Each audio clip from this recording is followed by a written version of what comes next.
Santhali cooking and blogger Lalita চ্যানেলে তোমাদের সবাইকে অনেক ওয়েলকাম আর অনেক ভালোবাসা জানিয়ে আজকে রেসিপিটি শুরু করছি। তো চলো দেরি না করে রেসিপিটি শুরু করা যাক। শিম আলুর ভাজা রেসিপি। তো এখানে আলু আর শিম কেটে নিয়েছি, এই যে দেখতে পাচ্ছ কেটে ধুয়ে পরিষ্কার করে নিয়েছি। আর আলু ছোট ছোট করে কেটে নিয়েছি। দিয়ে দেব হচ্ছে কড়াইয়ে সর্ষের তেল, গোটা জিরে, আর দিয়ে দেব শিম আর আলু কেটে রাখা। দিয়ে হচ্ছে ভালোভাবে নেড়ে চেড়ে নিলাম। তারপরে দিয়ে দেব হচ্ছে হলুদ গুঁড়ো আর পরিমাণ মতো লবণ।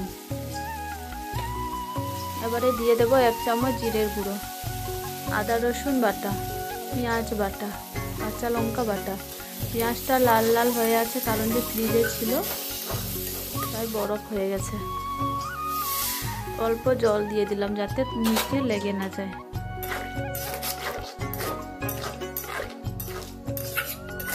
নেড়ে চেলে ভালোভাবে হচ্ছে ঢাকা চাপা দিয়ে দিয়ে শিমটাকে ভেজে নেব। দিয়ে দিলাম কাঁচা লঙ্কা নামানোর আগে। ভালোভাবে নেড়ে চেড়ে ভাজা করে নেব।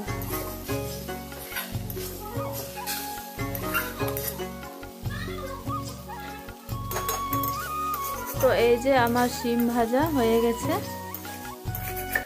আলু ভালোভাবে সেদ্ধ হয়ে গেছে আর শিমও ভালোভাবে সেদ্ধ হয়ে গেছে।